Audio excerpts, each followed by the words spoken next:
Okay.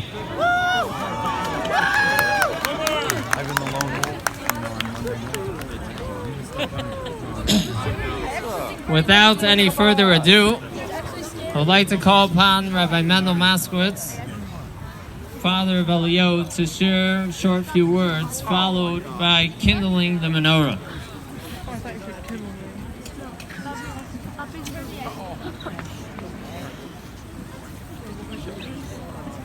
Wow.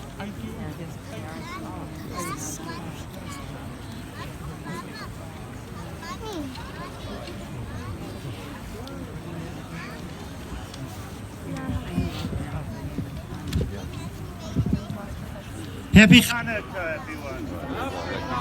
Hanukkah. Oh, that's something they stuck on the board. See what?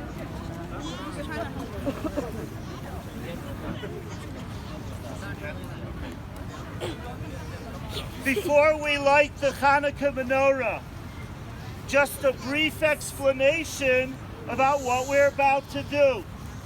But since it's a Jewish explanation, it's actually 4 different explanations.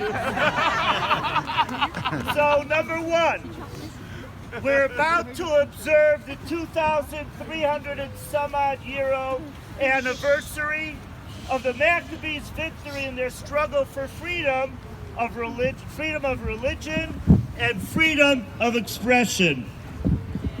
Number 2, we're celebrating the story of the little engine that could, the tiny jug of oil that could, the little jar of oil only enough for one day, which they lit anyway, and miracle of miracles, the oil kept burning for 8 days.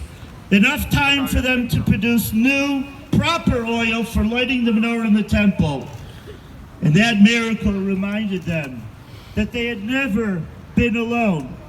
God was with them all along, and they had reason not to give up their fight, their struggle for freedom.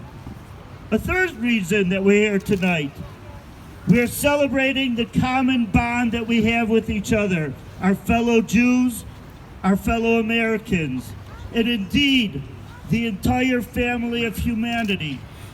We are all one, bound together with the common gift of life, endowed to each and every one of us by the Creator of life, who entrusted us all with purpose and meaning.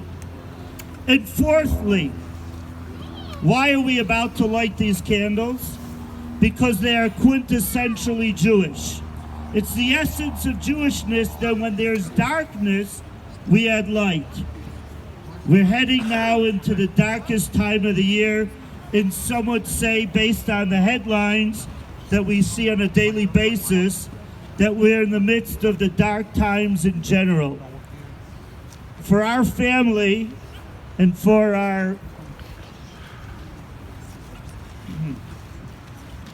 everyone here, this very location, Loyola Park, represents a place of darkness and evil.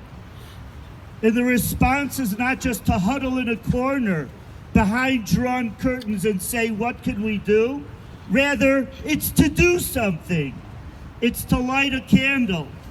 It's to remind ourselves that light is actually more powerful than darkness.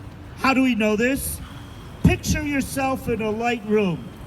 There are dark places in the room, like under the table, but they have no bearing on being in a lit room.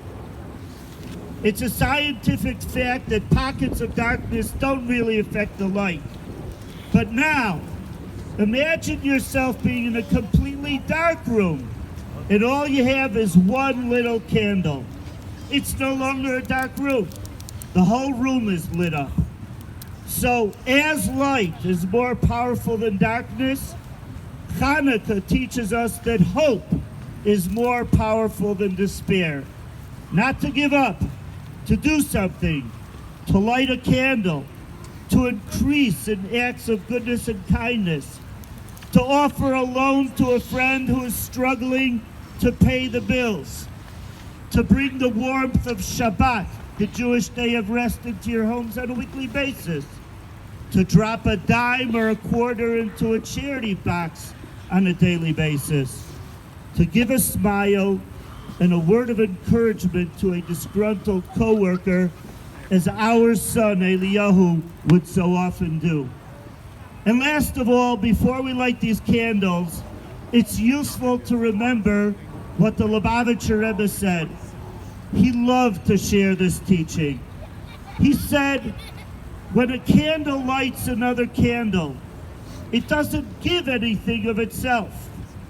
Likewise, when a person does a good deed and helps someone else, they're not giving, they're actually sharing.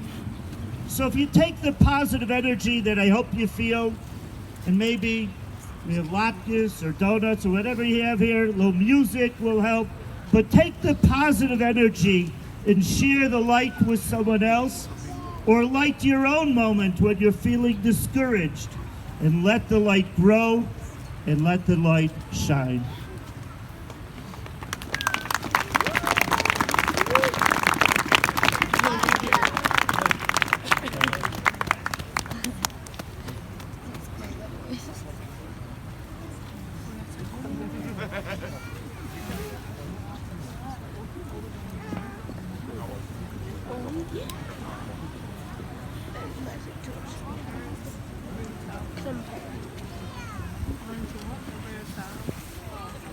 Baruch atah Adonai Eloheinu melech haolam asher kiddushanu b'mitzvosav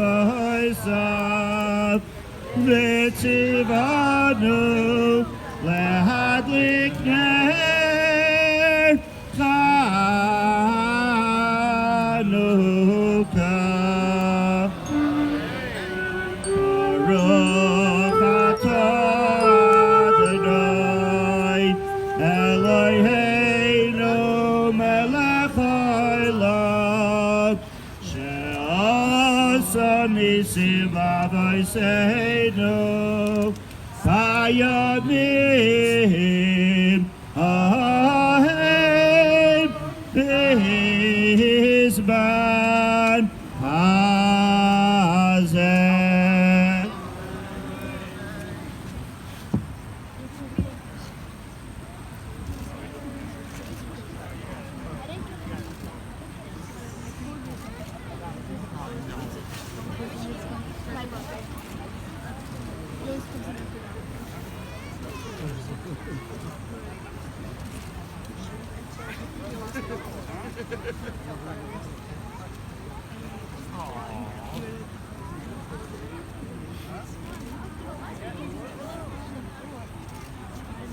And then I was last in his arm and I was like, it's all.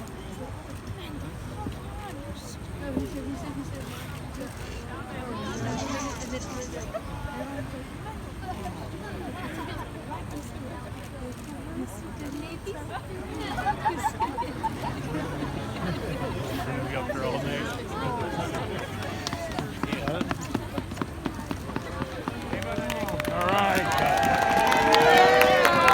Now we're going to hear live music from Mendy Stern. I'm going to